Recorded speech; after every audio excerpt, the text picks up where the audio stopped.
성도 여러분 안녕하십니까? 또 대면 예배로 이렇게 새롭게 화요일 집회에 함께 만나게 돼서 반갑습니다. 저는 오늘 우리 통독표대로 배정된 본문 누가복음 2장을 토대로 누가복음 함께 읽기를 맛보기를 하겠습니다. 왜냐하면 이번 주 지나면 또 누가복음 훌쩍 지나 다른 본문이 나올 것 아니겠습니까? 그래서 누가복음 함께 읽기를 할 것인데요. 이게 가을이 되니까 이제서야 어디가 됐습니까? 성경에서 복음서가 이제 딱 되는 것입니다. 이렇게 구약은 두껍고 신약은 굉장히 얇습니다. 자, 오늘은 특별히 말씀 묵상을 실습하는 것뿐만 아니라 말씀 묵상 실습과 아울러서 영적 친교와 함께 기도 시간도 이렇게 계속 쭉 이어가지려고 합니다. 그러니까 영적 친교는 혼자서 할 수 있습니까, 여러분? 혼자서 할 수가 없습니다. 꽤 많이 오셨어요, 지금 보니까. 거리 두기는 한 1.5m만 하면 되니까 여러분 이 빨간 글씨대로 한 2명씩 3명씩 같이 대화를 나눌 상대방 옆에서 이렇게 앉아서 진행하시면 되겠습니다. 우리 뭐 여자 남자 이렇게 어색하시면 남자들끼리 이렇게 한 거리 두고 앉으시면 되겠습니다. 한번 좀 앉아 보십시오. 이게 실습이라고 생각하시고, 뭐 저기 사모님들도 계시고 하니까 동실 그룹끼리 앉으셔도 되고요. 2씩 3씩 앉으면 됩니다. 이제야 1년이 거의 다 끝나서야 실습을 해볼 수 있게 돼서 정말 너무 반갑습니다. 자, 그리고 현장에 계신 분들은 그렇게 해주시고, 제가 뭐 오늘 일방적으로 설교 예배하려고 하는 것이 아니기 때문에 비대면으로 가정에서 혹시 참여하고 계신 분들도 계실 겁니다.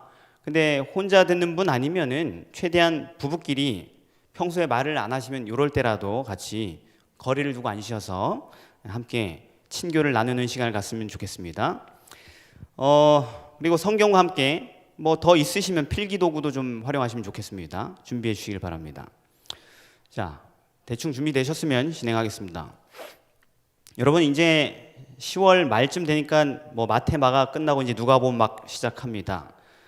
그런데 이 복음서는요, 이제까지 우리가 살펴봤던 많은 다양한 종류의 책들과 달리 거의 모든 구절마다 한 절 한 절마다 우리를 구원할 수 있는 능력이 나타난 심오한 진리의 보물들이 매장되어 있는 엄청난 책입니다. 복음서가 쉽다 하지만은 사실은 아주 무한한 가치를 지닌 메시지들이 여기 무진장하게 매장되어 있는 것입니다. 그래서 원래 오늘 1, 2장인데 2장으로 제가 잘랐습니다. 너무 많으니까. 근데 2장만 온전하게 연구하려고 해도 며칠 걸릴 겁니다. 그래서 한 시간 동안 할 수 있는 게 한두 절 정도밖에 안 될 거예요. 다 의미를 다 찾아내고 가려면. 그렇기 때문에 오늘 저희는 수백 개의 기별들 가운데 극히 일부만 그냥 이렇게 표본적으로 다루도록 하겠습니다. 자, 그러면 이제부터 본문을 2장을 3부분으로 끊어서 진행하도록 하겠습니다. 묵상을 하고 친교를 나누도록 하겠습니다. 여러분 성경 누가복음 2장을 펴시게 되길 바랍니다. 오늘 이 시간을 통해서 여러분 각자가 설교자의 설교가 아니라 여러분 개인 묵상과 나눔을 통하여서 빈 마음에 하나님 임하시도록 집중해 주시길 바랍니다. 자, 누가복음 2장 1절에서 20절까지를 한번 먼저 들어보도록 하겠습니다. 여러분 성경책 본문을 살피십시오. 제2장. 그때 가이사 아구스도가 영을 내려 천하로 다 호적하라 하였으니 이 호적은 구레뉴가 수리아 총독이 되었을 때 처음 한 것이라.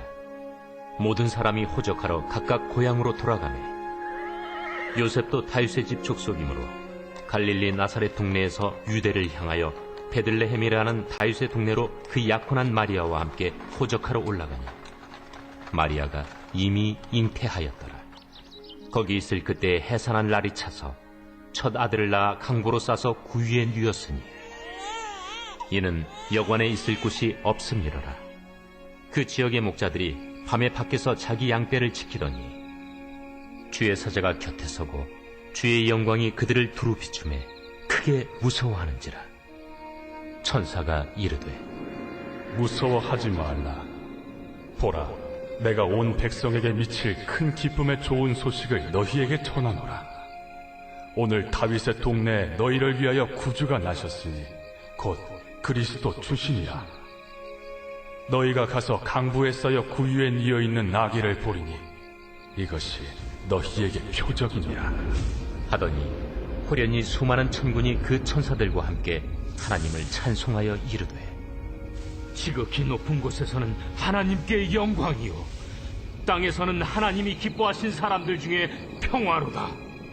천사들이 떠나 하늘로 올라가니 목자가 서로 말하되 이제 베들레헴으로 가서 주께서 우리에게 알리신 바 이 이루어진 일을 보자.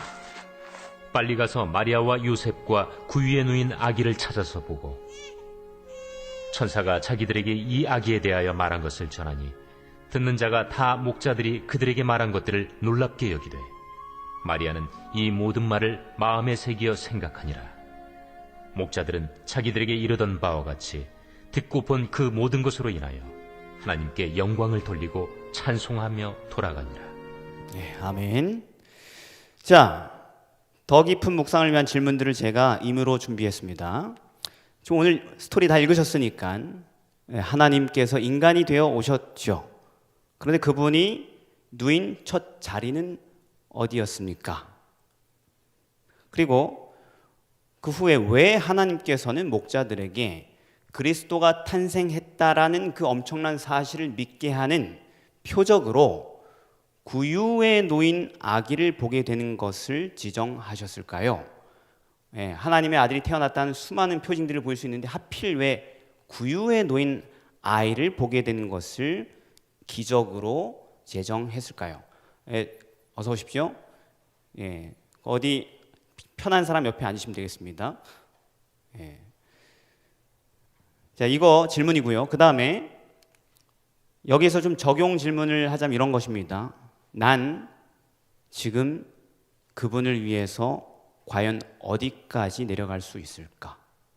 어디까지 포기할 수 있을까? 양보할 수 있을까? 연결시켜서 생각해 보시길 바라고요. 두 번째 뭐냐면 왜 하필 온 지구, 온 세상이 고대해 온 지구 아니라 할지라도 그 온 나라가 유대 나라가 성경을 메시아 예언을 늘 연구하고 기다려온 그들이 그리스도의 탄생의 이 위대한 소식이 그런 모든 백성이나 특별히 제사장 그룹도 아니고 하필 비천한 목자들에게만 전해졌을까요? 이상하잖아요, 그죠? 흔한 얘기지만. 그 다음에 적용 질문 이렇게 하겠습니다. 나는 정말 그분의 오심을 진심으로 기다리고 있는 중인가? 내가 그런 사람이라는 것을 믿을 수 있는 확실한 증거가 있으면 무엇일까? 딱 두 개만 드리겠습니다. 이 본문에서. 여러분, 시간 안에 한번 개인적으로 이 질문들을 숙고해보고 머릿속을 정리하고 묵상해 보시길 바랍니다. 그리고 시간이 지나면 곁에 있는 분들과 각자 생각한 묵상한 것들을 나눌 수 있는 시간을 드리도록 하겠습니다.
생각들 해보셨습니까? 이제 곁에 있는 분들하고 함께 나누는 시간을 갖도록 하겠습니다. 지금 생각하고 묵상하고 깨닫고 느낀 바를 나누는 시간을 갖도록 하겠습니다.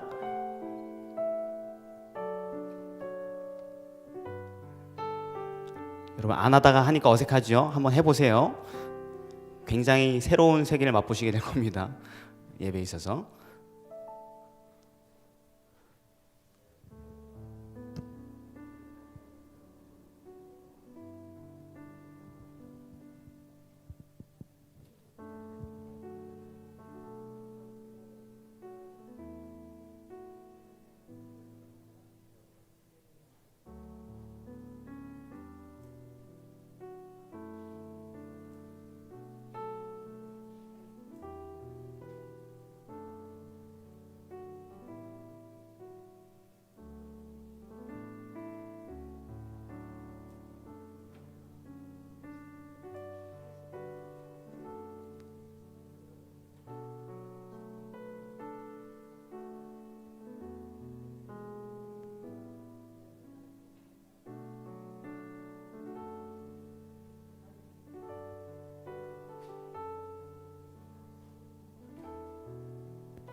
충분한 시간을 드리지 못해서 죄송합니다.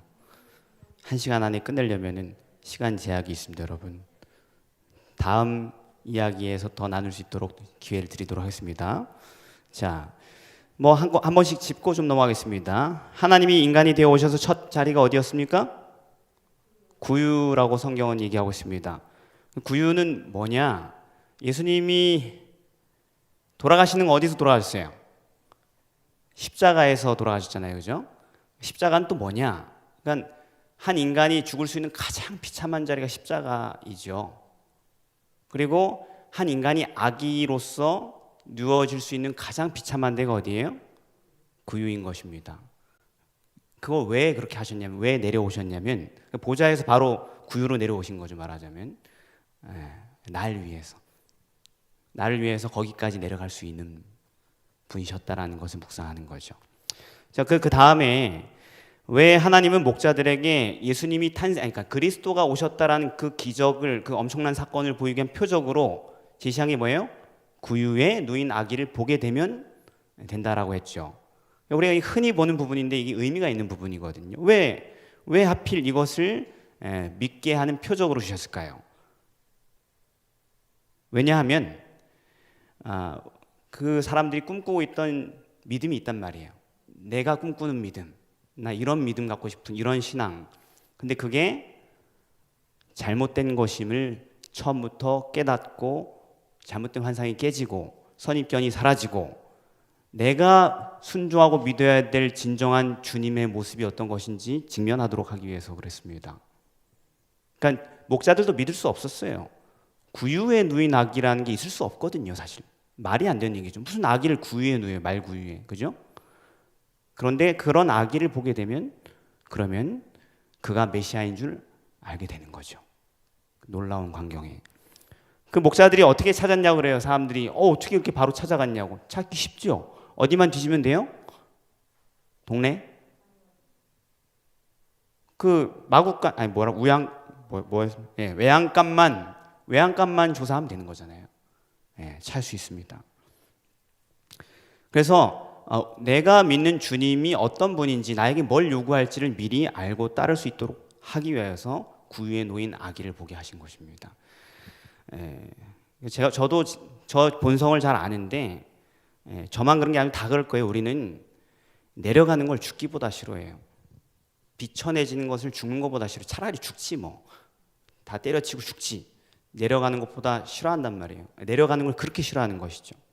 그러니까 내려가는 게 뭡니까? 양보하고, 내가 용서하고, 또 내가 먼저 사과하고, 또 내가 섬기고, 어떤 중책임을 맡고, 이런 모든 것들은 다 내려가는 것과 상관이 있는 것입니다. 근데 이게 안 되는 거예요. 다.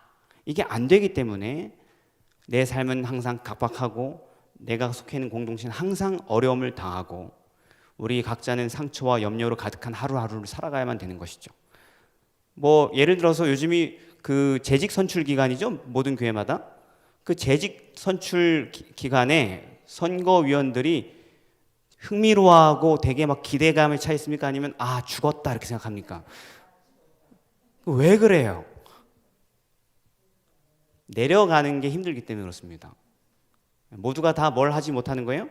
내려가는 것을 즐겨하지 않기 때문에 그렇습니다. 그래서 참 행복이라는 것은 예수님을 위해서라면 자신의 마땅한 권리도 즐겨 내려놓는 삶에서만 찰 수 있다는 것이 성경이 가르치는 원리인 것입니다. 그러나 우리가 그런 모습을 잘 보지 못하고 살고 이 성경 읽는 묵상하는 나도 그렇게 살지 않는 것을 보게 되는 거죠. 두 번째입니다. 왜 하필 온 세상이 고대해온 그리스도의 탄생의 위대한 소식이 이거 엄청난 건데 이 교회에서도 중요한 행사하면 막 웅장하게 하잖아요. 몇십 주년 행사 이런 거 할 때 사람 5명 모아놓고 하지 않지 않습니까? 몇십 주년 행사하는데 막 합창단 비싼 돈 이렇게 불러가지고 이렇게 노래 부르게 하지 않지 않습니까? 그죠? 근데 지금 왜 하필 이런 엄청난 것을 제사장도 아니고 성경 가르치는 바리새인 랍비들도 아니고 양이나 지키던 비천한 목자들에게만 이 소식이 전해졌을까요? 여러분, 그럼 어려울 것 없습니다, 여러분. 왜냐하면 말은 그 나라 전체가 모든 민족이 남녀노소 메시아를 기다린다고 공언은 하고 살았지만 교회 가가지고 맨날 특히 그 중에서도 종교 지도자들은 더욱 그런 사람인 척 했지만 실제로는 천사는 어디를 봐요?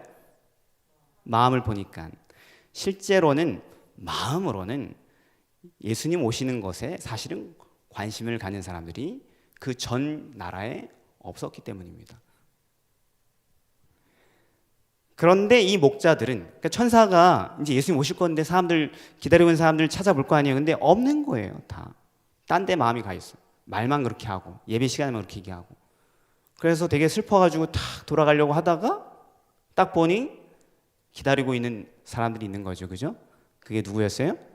목자들이었던 것입니다. 비천한 아무도 신경 쓰는 무슨 종교적인지 아닌지 사람들 신경도 안 쓰는 사람들 말이죠. 그들이 기다리고 있었던 것입니다. 그 사람들이 뭘 하나 보니까 야 예수님이 아니죠. 메시아가 언제 오실까 하면서 이런 얘기하고 야 우리 기도하자 이러고 있지 말고 밤새면서 뭐하냐 기도나 하자 하면서 기도하고 연구하고 야 너 이 다니엘 11장 풀었어?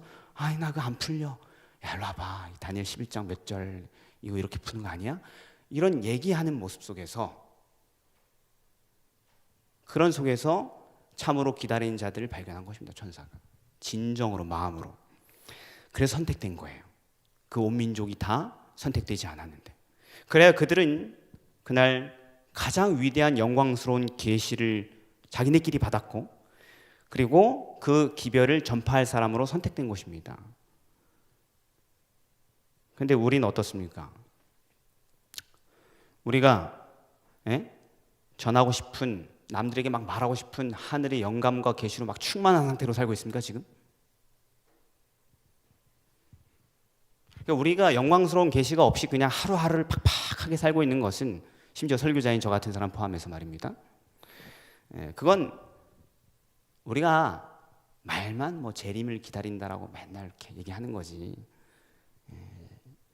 실제로는 마음이 딴 데가 있다는 얘기죠. 그러니까 천사가 전해줄 게 없는 것입니다. 그러니까 그분의 오심을 진정으로 기다리는 사람이 아니기 때문에 그런 거라고 성경은 지금 얘기해 주는 것입니다. 죄악적인 불신과 불순종의 생애가 하늘과의 소통을 나와 단절시켜 버렸기 때문에 이런 경험할 일이 없이 그냥 교회 다니는 거죠. 그래서 우리의 대화가 실제로 뭘 가지고 대화를 하는지 서로 친구 만나면 사람 만나면 예수님 얘기합니까? 잘 안 하지 않습니까? 그분의 오심에 대해서요.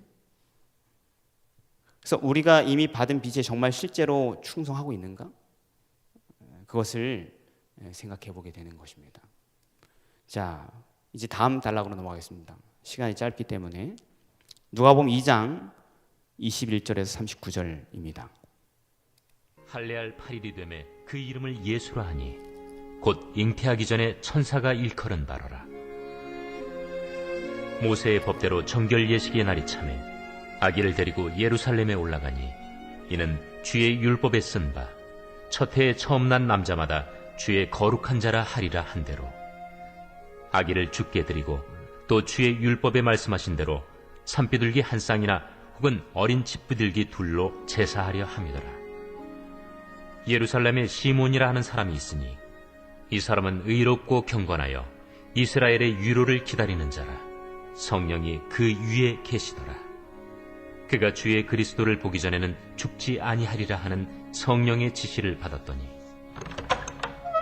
성령의 감동으로 성전에 들어가매 마침 부모가 율법의 관례대로 행하고자 하여 그 아기 예수를 데리고 오는지라. 시몬이 아기를 안고 하나님을 찬송하여 이르되 주제여, 이제는 말씀하신 대로 종을 평안히 놓아주시는도다. 내 눈이 주의 구원을 보았사오니 이는 만민 앞에 예비하신 것이요 이방을 비추는 빛이요 주의 백성 이스라엘의 영광이니이다. 그의 부모가 그에 대한 말들을 놀랍게 여기더라. 시몬이 그들에게 축복하고 그의 어머니 마리아에게 말하여 이르되 보라, 이는 이스라엘 중 많은 사람을 패하거나 흥하게 하며 비방을 받는 표적이 되기 위하여 세움을 받았고 또 칼이 네 마음을 찌르듯 하리니 이는 여러 사람의 마음의 생각을 드러내려 함이니라. 또 아셀지파 바뉴엘의 딸 안나라는 선지자가 있어 나이가 매우 많았더라. 그가 결혼한 후 7해 동안 남편과 함께 살다가 과부가 되고 84세가 되었더라. 이 사람이 성전을 떠나지 아니하고 주야로 금식하며 기도함으로 섬기더니 마침 이때에 나와서 하나님께 감사하고 예루살렘의 속량을 바라는 모든 사람에게 그에 대하여 말하니라. 주의 율법을 따라 모든 일을 마치고 갈릴리로 돌아가 본 동네 나사렛에 이르니라. 네, 여기까지 39절까지 잘랐습니다. 예수님을 결례를 위하여 성전에 데려가서 제사를 드린 이야기와 관련된 에피소드죠. 자, 여러분 질문을 좀 드리겠습니다. 아기 예수께서 성전에서 봉헌될 때 레위기를 연구해 보면 40일 되면 아들이 봉헌되죠, 그죠? 결례할 날이 돼가지고 딸은 몇십일이죠? 제가 설교를 안 해가지고 80일입니다. 자, 아기 예수께서 성전에서 봉헌될 때 거기 여러 인물들이 나옵니다, 그죠? 누가 나오냐면은 제사장이 있을 것이고, 그 다음에 시몬이라는 사람이 나왔고, 그 다음에 여선지자가 안나가 나왔죠, 그죠?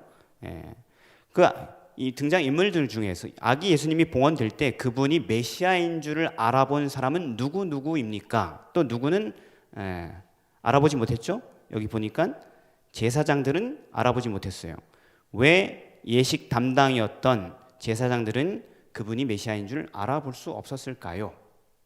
라는 질문과 함께 좀 적용 질문하자면, 나는 매일 내게 임하는 그리스도의 임재와 음성을 잘 식별하고 있습니까? 그렇지 못하다면 왜 그럴까요? 무엇 때문에 그런 것일까요? 생각해 보시기 바랍니다. 그 다음에 왜 예수님은 이 시몬의 마리아에게 한 말을 보면, 권면을 보면은 이렇게 얘기하죠. 보라, 이 아이는 이스라엘 중 많은 사람의 패하고 흥함을 위하며 비방을 받는 표적이 되기 위하여 세움을 입었고, 이렇게 얘기하는데 왜 하필 예수님은 사람들의 구원과 멸망을 구별하기 위해 하필 비방받는 표적이 되셔야만 합니까? 칭찬받는 표적이 되면 좋을 것 같은데 비방을 받는 표적이 되셔야만 할까요? 그리고 이어서 적용 질문은, 나는 그분의 품성과 거룩한 음성이 내 마음의 가증함과 추악함을 드러나게 하고 계심을 자주 경험하고 삽니까? 그 견딜 수 없는 불쾌감, 모욕감, 수치심을 경험할 때 나는 주로 어떻게 반응해 왔습니까? 라는 딱 두 가지 질문 가지고 여러분 묵상하시길 바랍니다.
시간을 더 드리지 못해서 죄송합니다. 예. 자, 이제 여러분들이 묵상하고 생각한 것들을 다시 여러분 그룹원들과 함께 나누는데 아까 말 못하신 분부터 기회를 주시면 감사하겠습니다. 자, 시작하겠습니다. 영적 친교를 나누십시오.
네, 우리 영적 신교를 잘 나누고 계신데 자꾸 그렇게 끊게 되네요. 다음부터는 질문 수를 줄이도록 하겠습니다. 좀 짚고 넘어갈까요? 간단하게. 아기 예수님이 성전에 봉헌될 때 그분을 알아본 사람이 2명 있었죠? 누굽니까? 시몬과 여선지자 안나, 할아버지 할머니 2분이었고요. 근데 여기 뭐 정확하게 그 사람에 대한 기술은 안 나오지만 당연히 필수적으로 지금 누가 등장인물로 나와요? 제사장들이 있죠. 성전에 가서 결례를 행했으니까. 근데 제사장들은 뭐 반응이 없죠. 그냥 관례적으로 애 한번 이렇게 딱 들고, 그 다음에 이렇게 내리고 뭐 명부에 이름이 뭐라고? 예수 뭐 이거였으면 끝이었어요. 그냥 자기 이렇게 봉헌을 해놓고도 말이죠. 그러니까 제사장들은 알아보지 못했고 시몬과 안나는 알아봤어요. 차이가 뭐였습니까? 무엇이 그 차이를 만들어냈습니까, 여러분? 본문에 보니까 계속 아예 대놓고 얘기를 하지요. 25절 보면은 시몬은 그 위에 누가 계시더라? 성령이 계시더라. 26절 그리스도를 보기 전에 죽지 아니하려라는 누구의 지시를 받아요? 성령의 지시를 받고, 또 심지어 27절 성전에 왜 들어갔어요? 성령의 감동으로. 그 다음에 안나는 어떤 사람이래요? 안나라 하는 누가 있어? 36절에 선지자. 선지자가 뭐예요? 성경 전체에서 성령의 영을 받은 사람은 선지자라고 그러죠. 차이는 낮죠, 그죠? 2 부류의 사람이 있는 것입니다. 종교 지도자들 사이에서도, 그리스도인 사이에서도 말이죠. 성령을 소유한 자, 성령이 소유한 자죠. 사실 성령을 소유한 게 아니라 성령이 그를 소유한 자와 성령이 그를 소유하지 못한 자, 2 부류의 사람으로 나뉘는 것입니다. 그 차이는 뭐냐? 그리스도를 알아보고 진리를 식별하고 하는 그 차이는 뭐냐? 성령이 그와 함께 하느냐, 성령이 그에게서 떠나느냐의 차이였던 것입니다. 그래서 이 2 부류는 마지막 때 2 부류 사람을 대표하는 것입니다. 마지막 때 예수님 오실 때에 2 부류가 있을 것입니다. 그리고 그것을 예수님은 어떤 예증으로 설명하셨어요? 10처녀의 비유로 얘기를 한 거죠. 기름이 있는 자와 기름이 없는 자.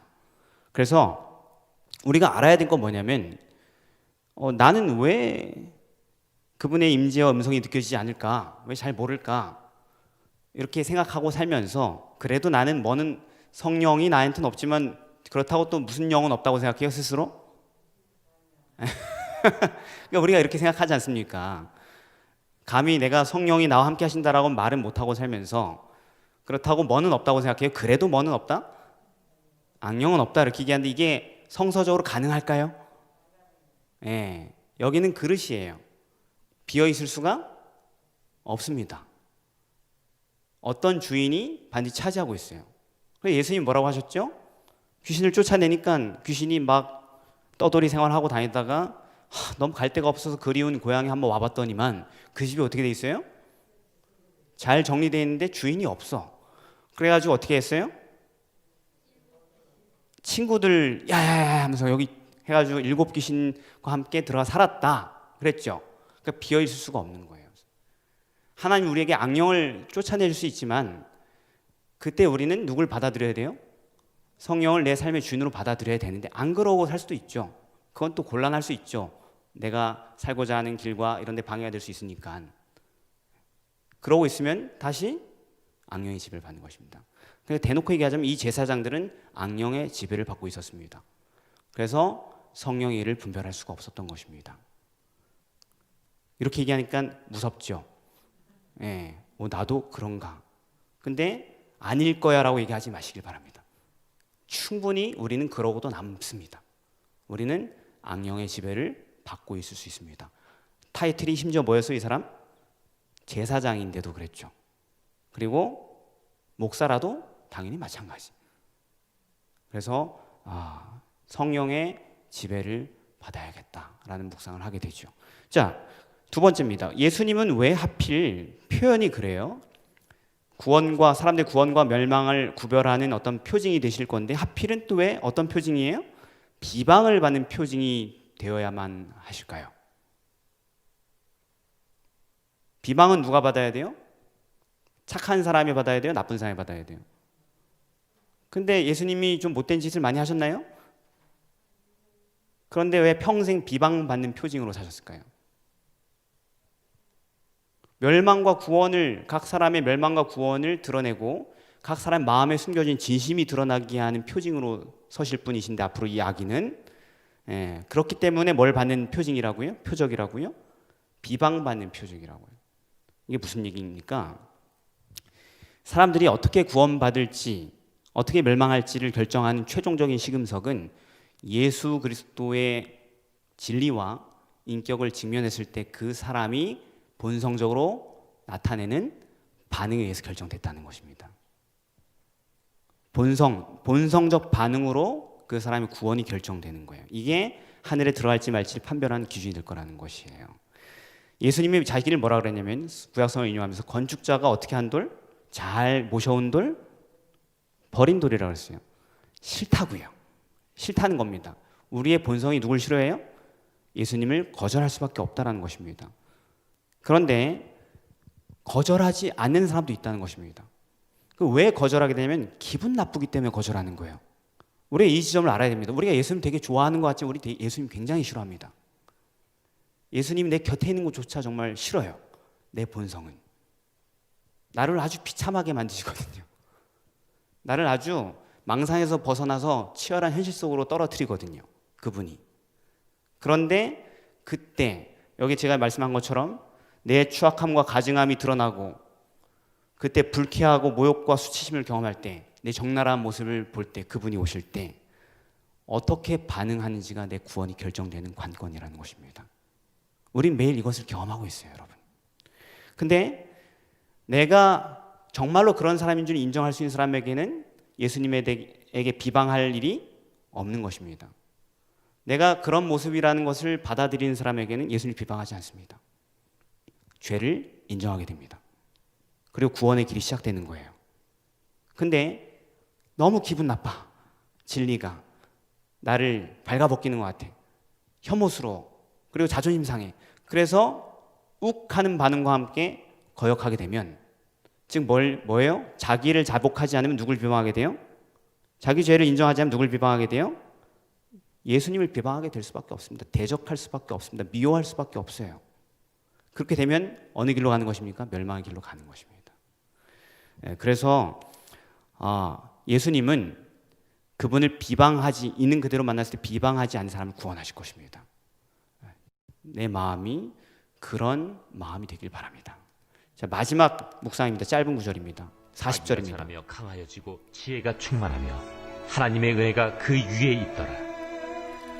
그의 부모가 해마다 유월절이 되면 예루살렘으로 가더니 예수께서 12살 되었을 때 그들이 이철기의 관례를 따라 올라갔다가 그 날들을 마치고 돌아갈 때에 아이 예수는 예루살렘에 머무셨더라. 그 부모는 이를 알지 못하고 동행 중에 있는 줄로 생각하고 하룻길을 간 후 친족과 아는 자 중에서 찾되 만나지 못하매 찾으면서 예루살렘에 돌아갔더니 사흘 후에 성전에서 만난즉 그가 선생들 중에 앉으사 그들에게 듣기도 하시며 묻기도 하시니 듣는 자가 다 그 지혜와 대답을 놀랍게 여기더라. 그의 부모가 보고 놀라며 그의 어머니는 이르되 아이야, 어찌하여 우리에게 이렇게 하였느냐? 보라, 내 아버지와 내가 근심하여 너를 찾았노라. 어찌하여 나를 찾으셨나이까? 내가 내 아버지 집에 있어야 될 줄을 알지 못하셨나이까? 그의 부모가 그가 하신 말씀을 깨닫지 못하더라. 예수께서 함께 내려가사 나사렛에 이르러 순종하여 받드시더라. 그 어머니는 이 모든 말을 마음에 두니라. 예수는 지혜와 키가 자라가며 하나님과 사람에게 더욱 사랑스러워 가시더라. 아멘. 자, 질문을 던지겠습니다. 본문을 읽으면서 참된 자녀 교육의 목표는 무엇인지 찾아보십시오. 그리고 그 일을 이루기 위해 필요한 요소들은 어떤 것이 있는지 확인해 보십시오. 왜 하필 하나님은 아이 예수를 교육할 장소로 나사렛이라는 동네를 택하셨을까 생각해 보십시오. 그리고 나의 솔직한 자녀 교육의 주안점과 목적은 지금까지 무엇이었는지 생각해 봅시다. 또는 나는 성공적인 교육을 위해서 어떤 환경과 요건들을 추구해야 하는지 돌아봅시다. 두 번째 질문입니다. 예수님의 부모님이 하루를 소홀히 한 결과로 예수님을 잃어버리고 며칠간 근심해야 하는지 확인하십시오. 그리고 나는 그분을 내 마음속에 모시기를 얼마나 자주 또 얼마나 오랜 기간 동안 소홀히 해왔는지 생각해 보십시오. 그리고 그 결과는 어떤 경험이었는지 생각해 보시게 되길 바랍니다. 이거는 시간 관계상 잠깐 묵상하시면서 바로 나누시게 되길 바랍니다.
자, 이제 준비되신 분은 바로바로 나누셔도 되겠습니다.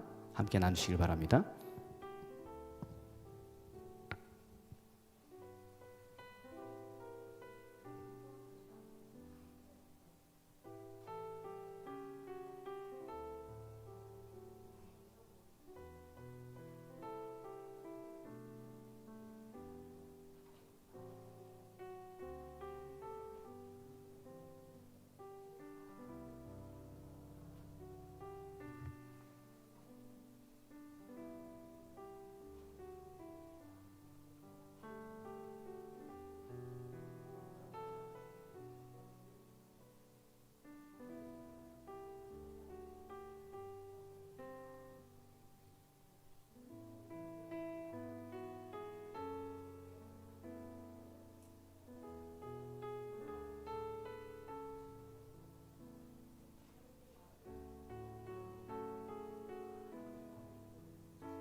계속 나누십시오.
어떡하죠? 마칠 시간이 거의 다 돼서 마무리를 해도 될까요?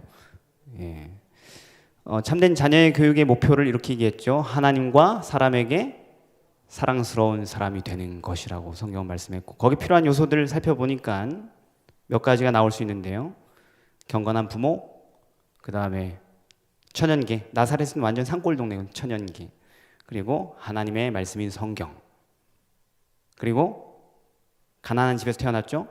역경과 노동, 이런 것들이 진정한 인간을 만드는 요소였다는 것을 확인하게 됩니다. 근데 왜 하필 나사렛이냐는 거죠. 맹모 삼천지교란 말 아시죠? 잘 교육하려면 어디로 데려가야 돼요?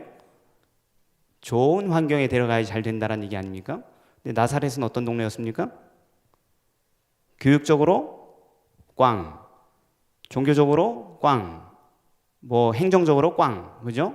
아무것도 아닌 그냥 시골인데, 낙후된 시골인데 그 동네 사람들도 질이 안 좋은, 왜 그런 데서 교육을 했냐는 것입니다. 하나님은 왜 그렇게 선택하셨을까요? 왜냐하면 우리가 내가 죄에 눌려서 실패하고 온전한 성숙을 이루지 못하는 신앙의 실패자가 되거나 또는 연약해지거나 하나님 안에서 구원 얻지 못하거나 한 모든 그런 것에 대하여서 우리는 항상 뭘 하냐면 환경 탓을 하거든요. 우리 실패에 대해서 항상 환경 탓을 찾거든요. 누구 때문에 그렇고, 뭐 부모님 때문에 그렇고, 뭐 남편 때문에 그렇고, 자녀 때문에 그렇고, 뭐 동네가 이래서 그렇고, 뭐 항상 그런 것에서 나의 실패, 나의 패배의 원인을 찾으려고 그러는데, 그리고 그것이 나쁘면은 낙심하게 만들어요. 난 환경이 안 좋으니까 잘 될 수 없어. 근데 예수님께서는 모든 불리한 처지에 있는 모든 인류에게 희망을 주시기 위해서 나사렛으로 가신 것입니다. 그러한 환경에서도 하나님의 사람으로 성장하고 품성의 건설을 이뤄낼 수 있다는 것을 보여주기 위해서 택하셨습니다. 자, 이제 마지막으로 예수님의 부모님은 하루 소홀히 한 결과 며칠을 고생하셨어요? 성경에 3일을 고생하셨죠. 그 고생은 뭐냐? 누가 없는 고생이에요? 예수님을 잃어버린 고생이에요. 그러니까 신앙인에게 가장 큰 고통은 뭡니까? 내 인생에 누가 없어지는 거예요? 예수님이 없어졌을 때 오는 그 고통입니다. 근데 하루 소홀히 했는데 3일 고생했는데 우리는 막 하루 소홀히 하지 않았죠, 솔직히? 그죠? 며칠일 수도 있고 몇 달일 수도 있죠. 이게 만약에 곱하기로 해가지고 하는 거면 희망이 없죠. 곱하기 3 해가지고 고생해야 되는 거면 정말 희망이 없지 않습니까? 그죠? 예. 그런데 그런 건 아닌 것 같습니다. 그러나 중요한 건 뭐냐면 하루만 소홀히 해도 우리는 고생할 수밖에 없습니다. 그래서 매일 뭐 하라 그래요? 경건의 시간을 갖기 위해서 애를 쓰라는 것입니다. 근데 어떤 분들은 저는 가끔 경건의 시간을 갖습니다. 필이 올 때. 그러면 어떻게 돼요? 늘 예수님 없이 살고 있는 비참한 인생이 되는 것입니다. 그래서 우리가 어떻게 해야 됩니까? 매일 예수님을 내 곁에 붙들어 두기 위한 그 씨름과 시간을 보내야 되는 것입니다. 그럴 때 참으로 형통하고 행복한 삶을 살 수 있겠죠. 자, 이제 마지막으로 기도 시간을 좀 가질 건데요. 오늘 우리가 살펴본 묵상한 것들 토대로 기도 제목을 이렇게 했습니다.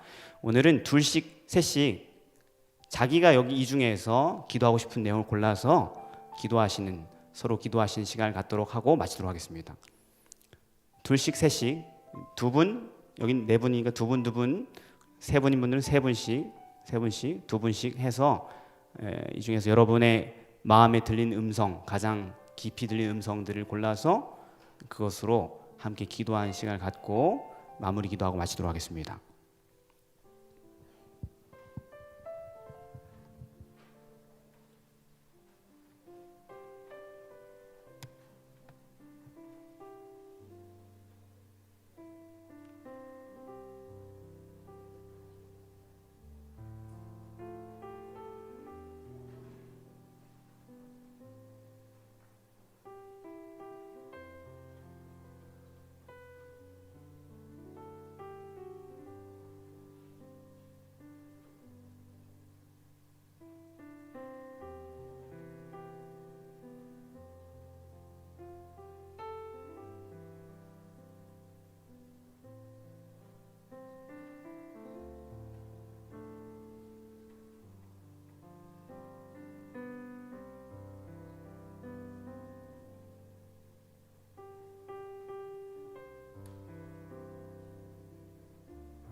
이제 기도를 다 하신 것 같습니다. 거의.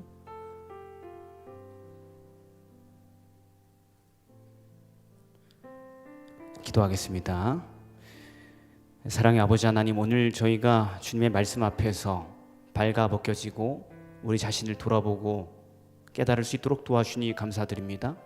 아버지 하나님, 저희의 허물과 죄를 깨닫고 분내지 않고 겸손하게 고백하고 회개의 기도를 올리오니 우리를 위하여 구주가 되시기 위하여 오신 주님의 그 공로를 인하여 모든 죄를 용서하여 주옵시고 우리로 새로운 삶을 살 수 있는 힘을 허락하여 주시옵소서.